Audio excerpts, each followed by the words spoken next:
Yo, this here's Sparky Sweet's PhD, and this week we getting buck wild with Lord of the Flies by William Golding.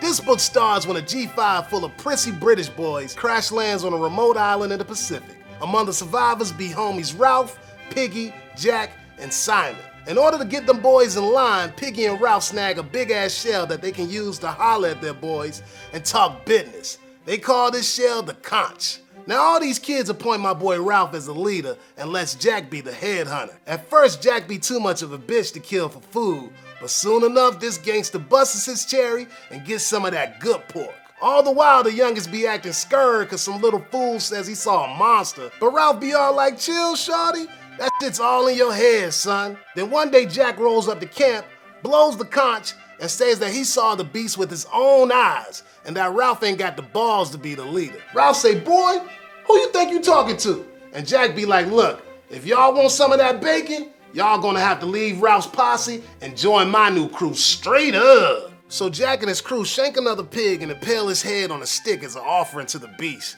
Then my brother Simon has a vision of that pork talking to him. That pig head be referred to as the Lord of the Flies, and it starts spitting cold truth up in Simon's ear. He say that the beast ain't something them boys can hunt cause it ain't nothing but the violence in them kids' hearts. When Simon hauls ass back to camp, all the little homies mistake him for the beast and waste that fool in a cracked out frenzy. Even Ralph and Piggy got some licks in. Woo, this shit getting real. After that whack ass dance, Jack and his posse storms Ralph's crib and steals Piggy's glasses, which be the only thing they can use to make a fire.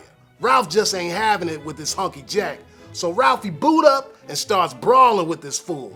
During the tussle, Piggy gets thrown off a cliff and the conch shatters. Outnumbered by Jack's homies, Ralph books it for the shore, and just when he's about to collapse, Ralph peeps a naval officer chilling in the water. When this player sees them kids trying to kill Ralph, he be like, have you kids lost y'all damn mind? Then he puts them kids on a boat and takes them back to civilization.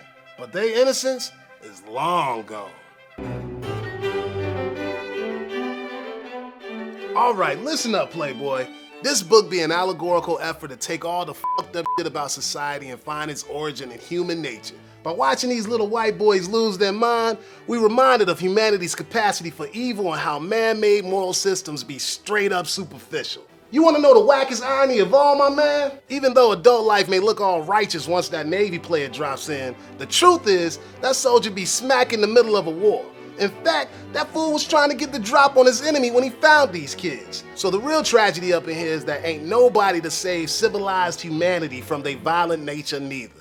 You feel me? You also best recognize that the central symbol up in this heezy is that pig head on a stick, or what the narrator be calling the Lord of the Flies, another name for Beelzebub, the Prince of Demons, aka the Devil. And like the devil be doing, he representing the destruction, decay, and demoralization of mankind, homie. Yo, and if you want to get all Freudian up in this bitch, you can say that the Lord of the Flies be representing the id, which functions only to ensure survival. Laws, moral codes, even intelligence itself don't mean jack shit when the id be in charge. Look, you just ain't rolling with the big dogs unless you know about this here motif, son. All throughout this book, they be reoccurring patterns of falling. Piggy falling off the cliff, and the conch falling with him, the fallen parachutist, Ralph falling at the Navy man's feet. All that shit be emphasizing the fall of humankind. Also, the loss of Piggy's sight be a symbol for the fall of reason. When that punk Jack boosts Piggy's glasses to make a fire for the gang, it straight up indicates the transition from the reign of reason to the reign of savagery, you heard? Thanks for checking out Thug Notes. Make sure you click subscribe, and I'll see you next week.